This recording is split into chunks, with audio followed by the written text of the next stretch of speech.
नमस्ते बच्चों।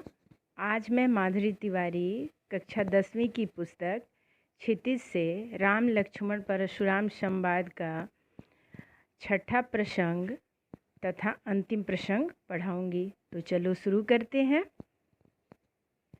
कहे उलखन सुनी सीलु तुम्हारा, को नहीं जान विदित संसारा। लक्ष्मण जी परशुराम जी से कहते हैं, हे मुनि श्रेष्ठ, आपके शील को कौन नहीं जानता, यह तो पूरे संसार में प्रसिद्ध है। माता पिता ही उरिन भय नीके, गुरु ऋण रहा सोचु बड़ जी के। बेटा जी, उरिन का मतलब होता है ऋण मुक्त और गुरु ऋण का मतलब होता है गुरु का ऋण। यहाँ लक्ष्मण जी कह रहे हैं कि आप माता पिता के ऋण से तो अच्छी तरह मुक्त हो गए, अब गुरु का ऋण शेष रहा है, जिसकी सोच ने आपके मन को व्याकुल कर रखा है। सो जनु हमरे ही माथे काढ़ा, दिन चले गए ब्याज बड़ बाढ़ा। यह मानो हमारे ही माथे काढ़ा था, बहुत अधिक दिन बीत जाने के कारण हमारे ऊपर ब्याज भी बहुत बढ़ गया होगा। अब अनिय व्यवहारिया बोली, तुरंत देऊ मैं थैली खोली। फिर लक्ष्मण जी कहते हैं, व्यवहारिया का मतलब होता है बेटा जी हिसाब करने वाला। अब आप किसी हिसाब करने वाले को बुला लाइए तो मैं आपको तुरंत ही थैली खोलकर दे दूं। सुनी कटु बचन कुठार सुधारा, हाय हाय सब सभा पुकारा।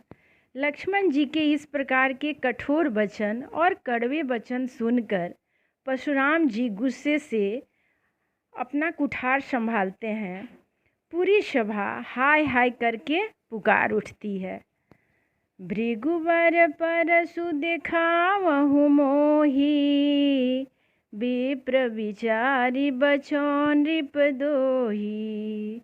लक्ष्मण जी ने कहा, हे भृगु श्रेष्ठ, आप मुझे बार बार कुठार दिखा रहे हैं, पर हे राजाओं के शत्रु, मैं आपको ब्राह्मण समझकर बचा रहा हूँ। मिले न कबहु सुभट रन गाढ़े, द्विज देवता घर ही के बाढ़े। फिर लक्ष्मण जी कह रहे हैं, आपको कभी वीर योद्धा नहीं मिले, हे ब्राह्मण देवता, आप घर के ही बड़े हैं, आप घर में ही वीर योद्धा हैं। अनुचित कहीं सब लोग पुकारे, रघुपति शयन ही लखनु निवारे। बेटा जी, यहाँ निवारे का मतलब होगा मना करना। यह सुनकर सभा में उपस्थित सभी लोग यह अनुचित है पुकारने लगे। उसी समय श्री रामचंद्र जी ने आँखों के इशारे से लक्ष्मण जी को रोक दिया। लखन उतर आहुति सरिष, भृगुवर को पुकृशानु, बढ़त देखि जल सम बचन, बोले रघुकुल भानु।